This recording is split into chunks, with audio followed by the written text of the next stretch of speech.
This is I'm wonderful China. For today's video, we are in Macau.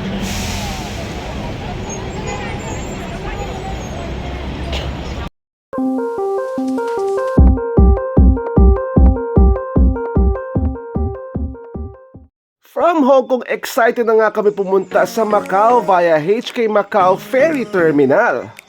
Nagkakahalaga ng 21.15 euros or 1,269 ang ticket papuntang Macau one way. Siyempre, binook natin to via Klook. Magta-travel tayo via Cotai Jet. Para matagpuan ang terminal nito, kailangan bumaba sa Shongwan MTR Station, Exit D, Blue Line para hindi malito. Don't forget to bring your passport dahil may immigration check din dito. Hassle-free ang travel dahil naka-advance booking na tayo via Klook. After 3.5 hours, nasa Macau na tayo. We're in Macau and hanapin natin yung free shuttle papunta sa Venetian and Parisian. Let's go! Madali lang hanapin ng mga free shuttle dahil from arrival, turn right lamang. Ang kagandahan dito sa Macau, may mga free shuttle para sa mga nakabook sa mga 5-star hotel. Pero dahil day tour lang tayo, pwede pa rin tayo sumakay dito. In our case, sumakay muna kami sa free shuttle ng Grand Lisboa dahil pupunta kami sa Ruins de San Paulo.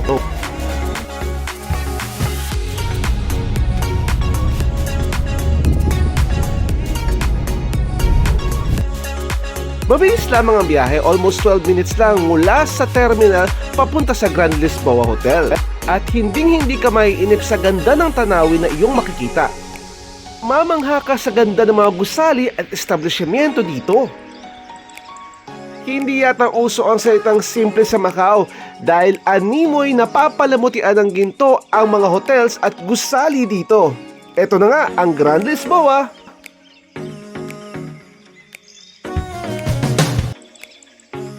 Ang Grand Lisboa ay isa sa mga world's famous elite hotel.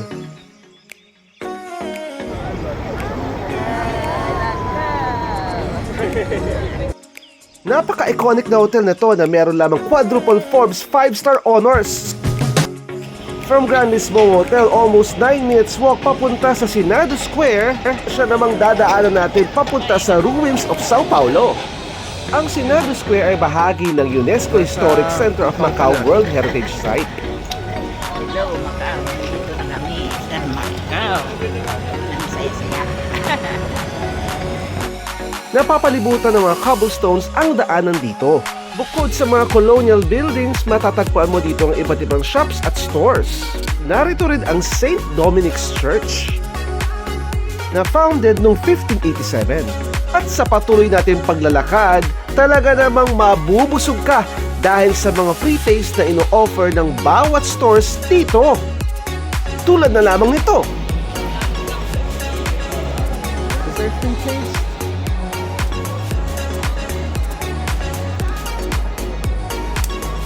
Masarap mo? Ay, level pa mo? Maganda.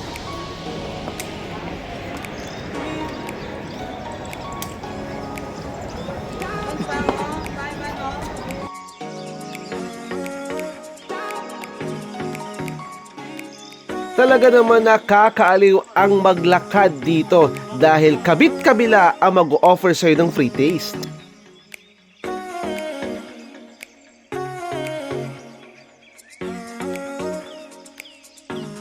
Sarap!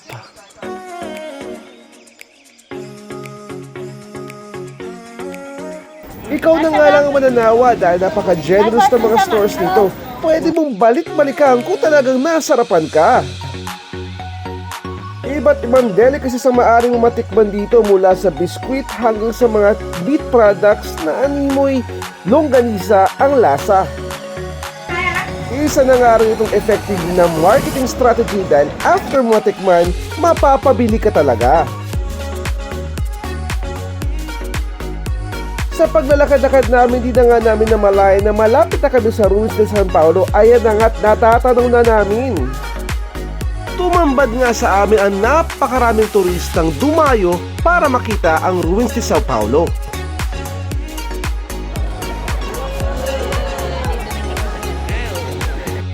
Ang ruins na ito ay mula sa 17th century Catholic religious complex sa Santo Antonio, Macau, China. Kasama rin dito ang original na St. Paul's College at Church of St. Paul o tinatawag din na Mater Dei. Isang 17th century Portuguese church na dedicated para kay St. Paul the Apostle. Kinikilala na nga ito na isa sa Macau's best-known landmarks at isa sa mga 7 wonders of Portuguese origins in the world. Noong 2005, opisyal na silang kinilala bilang part ng Historic Center of Macau at isang UNESCO World Heritage Site. Sa patuloy naming paglalakad, matatagpuan mo din dito ang isang museo kung saan nakalagak ang iba't ibang statue at religious relics. Tulad na lamang ng mga ito.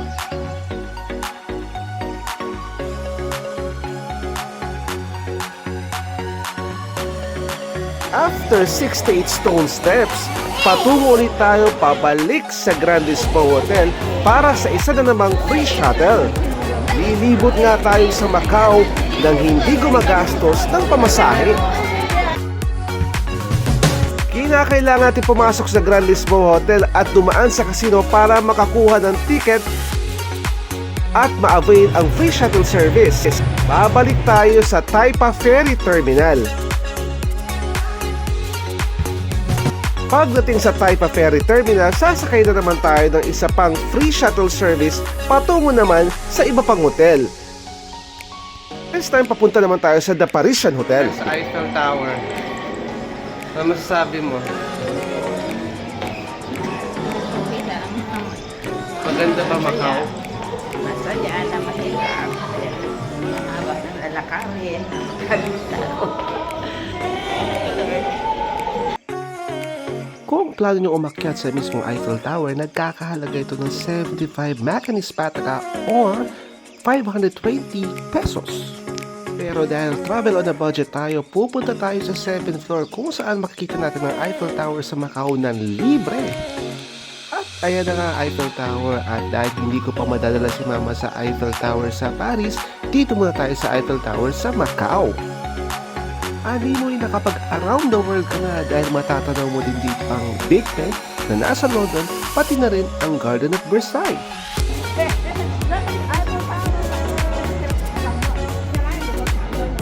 Paris na Paris ang ambience dahil may mga love locks din dito.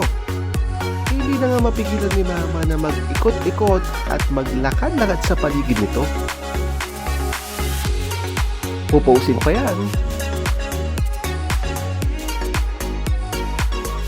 Tunay ngang nakakamangha kung paano nila napagsama-sama ang mga famous landmarks na ito sa isang lokasyon. Biyaheng Italy naman tayo dahil pupunta naman tayo sa The Venetian Hotel para tumagos at makita ang Grand Canal ng Venice, pero dito sa Macau. Talaga naman nakakamangha ang hotel na ito dahil iba't ibang palamuti at naglalaking chandeliers ang sasalubong sa iyo dito.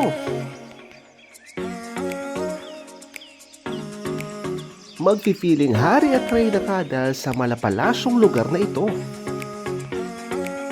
Isa nga sa Instagrammable spot dito ay ang Grand Lobby ng Venetian Hotel kung saan makikita mo ang mga paintings sa ceiling na hango din sa Italy.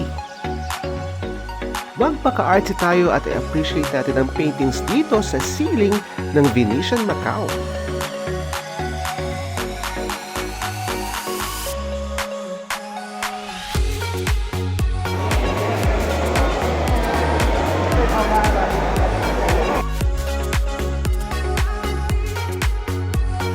Tunay ngang isa itong masterpiece.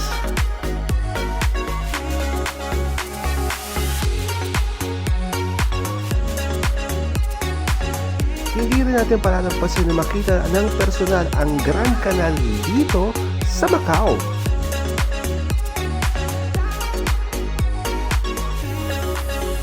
Hindi naman kami nabigo at napamangha talaga kami sa ganda nito. Animoy outdoor ang settings pero covered ito. Ang mga ulap na nakikita nyo ay isa lamang painting. Nagre-create na illusion na nasa labas ka. Ihahalin tulad mo rin ito sa Grand Canal na makikita mo naman sa BGC Taguig. Maaari ka rin sumakay sa mga gondolas kung saan may mga bangkerong kumakanta o tumutugtog ng musical instruments. Napaka-romantic ng vibes at Venice na Venice ang datingan.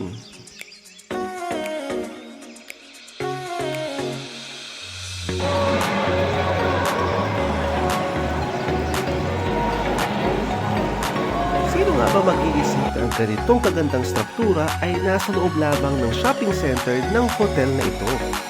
Talaga naman napaka-memorable ng trip na ito.